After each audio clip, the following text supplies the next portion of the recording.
Cass R. Sunstein, professor of jurisprudence at the University of Chicago Law School, and author of basic books, The Second Bill of Rights, FDR's Unfinished Revolution, and Why We Need It More Than Ever.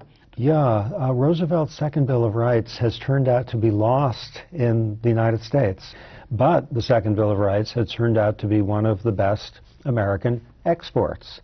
So in Europe and even in Iraq now, the constitutional understandings often include a right to a decent chance at economic well-being, and the right to education, and the right to basic opportunity. So European constitutional thinking really is inspired by Roosevelt. That's our export, but we've lost it at home. Between the first Bill of Rights, obviously, and the second, and you give, well, not second-class citizenship to the Second Bill of Rights, but you look at it differently. Yeah, well, Roosevelt didn't want to change the text of the Constitution.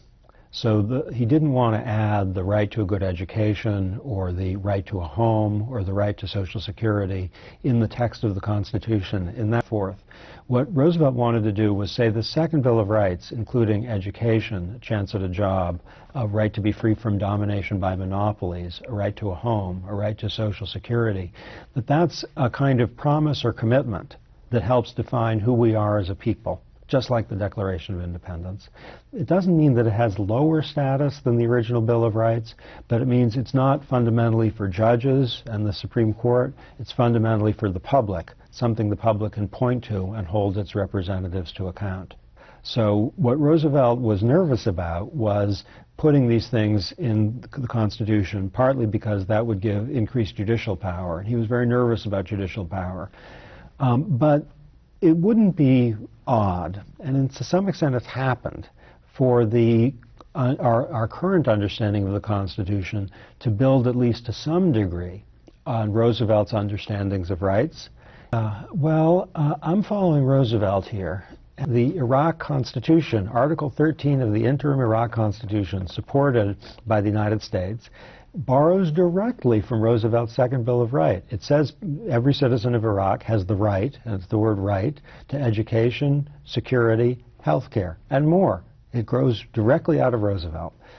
So it's a possible call that would say that modern constitutions should come to recognize that necessitous men are not free men, as Roosevelt said, and should protect opportunity and security in the interest of individualism, which is what Roosevelt thought.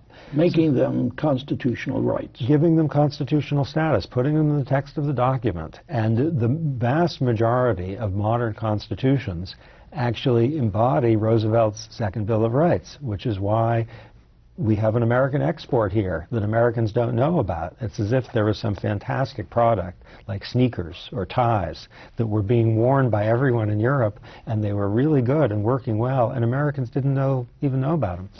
So his view of the Second Bill of Rights, which I share, is that what we should think of this as is very much like Jefferson's Declaration.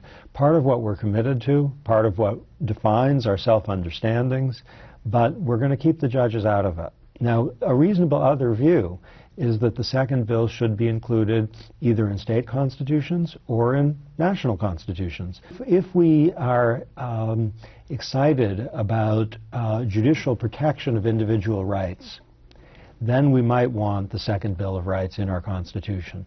I myself am nervous about that because I'm nervous about the judges. I'd much prefer that we recover this aspect of our history, that we understand that this is what we've been about, rather than the post-Reagan blunder of thinking America is opposed to government intervention, which is ridiculous.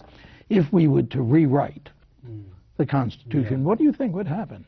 If we were to try to generate it now, we might be able to improve some on the text they gave us. And I think we would have some of the social and economic rights that Roosevelt gave us. We might even put the right to Social Security, the right to good education, the right to freedom from monopoly. All of those would be candidates for inclusion in the Constitution.